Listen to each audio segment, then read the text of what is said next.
Hey guys, কি খবৰ? আজি আপোনালোকৰ মাজলৈ এটা নতুন ভিডিঅ' লৈ আহিছোঁ। যদি ভিডিঅ'টো চাই ভাল লাগে like comment share and subscribe কৰি দিব। লগতে এটা কথা কওঁ যে মোৰ আৰু এটা ইউটিউব চেনেল আছে, নামটো হৈছে দেৱাশিষ ব্লগ 20K। আপোনালোকে যদি চাব বিচাৰে ডেছক্ৰিপশ্যনৰ লিংক দিয়া আছে, এবাৰ গৈ চাই ল'ব। ভাইৰেল হ'ল অসমত জনপ্ৰিয় অভিনেতা ৰবি শৰ্মাৰ এটা ফোন ৰেকৰ্ডিং। অভিনেতাজনৰ শ্ৰী ৰঘুপতি চিনেমাখন চলি থকা সময়তে অভিনেতাজনৰ এটা ফোন ৰেকৰ্ডিং ভাইৰেল হৈ পৰিছে ছ'চিয়েল মিডিয়াৰ মাধ্যমত। সঁচাই ৰবি শৰ্মা এনেকুৱা বুলি ভবা নাছিলোঁ। আহকচোন সেই কল ৰেকৰ্ডিংটো শুনি লওঁ।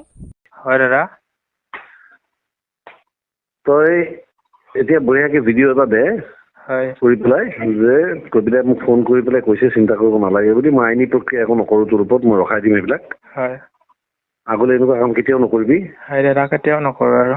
নকৰিবি হয় আৰু তই তাতে কৈ আছ যে মই ইমান কম মানুহ শ্বেয়াৰ হৈছে অমুক তমুক, কিন্তু তাৰ পৰা কম মানুহে শ্বেয়াৰ কৰি কেইটাই ডাউনলোড কৰি ক'ত ক'ত কি দিছে তই নাজানো। হয় গতিকে এনেকুৱা কাম কৰিব নালাগে, কেতিয়াও নকৰিবি। আৰু এটা কাম কৰিছ, ইউটিউব যেতিয়া তই অলপমান তাৰ ইউটিউবৰ বিষয়ে জানি ল'ব লাগে।